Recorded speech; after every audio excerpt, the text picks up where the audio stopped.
材料有卡紙，然後就紅色底紙、白色底紙、黑色底紙、膠剪、漿糊筆，然後就係要一個嘅蓋啦。攞咩蓋都得嘅，咁我就攞呢個烏龍柴蓋。咁另外呢，就需要熱膠槍，咁你可以攞 UU 膠或者嗰啲超能膠啦。咁然後就攞塊紙皮上面就揾啲圓形嘅嘢，畫兩個圓圈出嚟啦。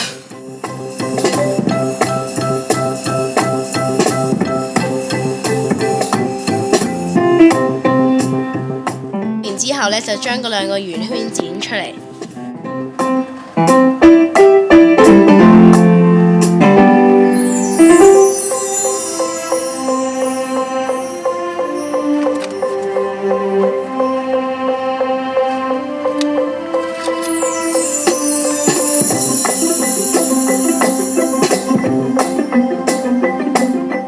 就將個圓圈，咁就底面都要黐上一張嘅紅色底紙。黐完呢邊之後剪落嚟，咁底面即係另一邊都要黐上嘅。咁兩個圓圈都係噶啦，都要黐底面嘅。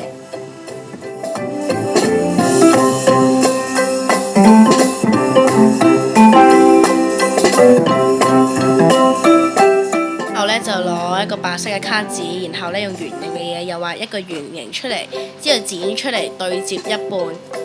對接好之後呢，就攞鉸剪一半啦，然後就攞漿糊筆搽白色嗰部分黐喺圓圈嘅紅色圓圈嘅下邊嘅。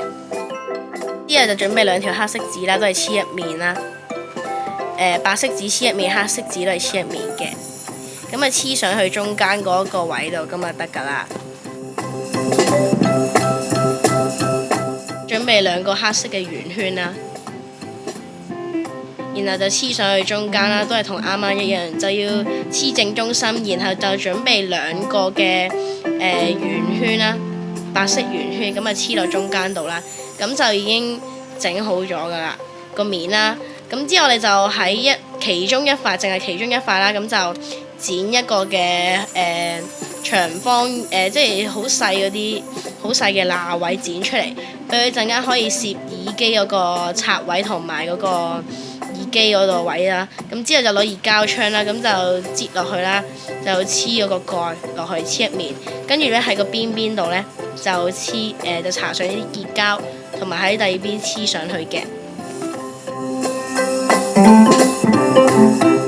你就整完呢個 Ponky Ball 收納耳機線嘅嘢啦。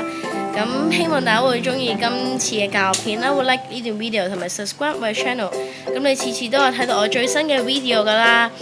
Thanks for watching，下次再見啦，拜拜。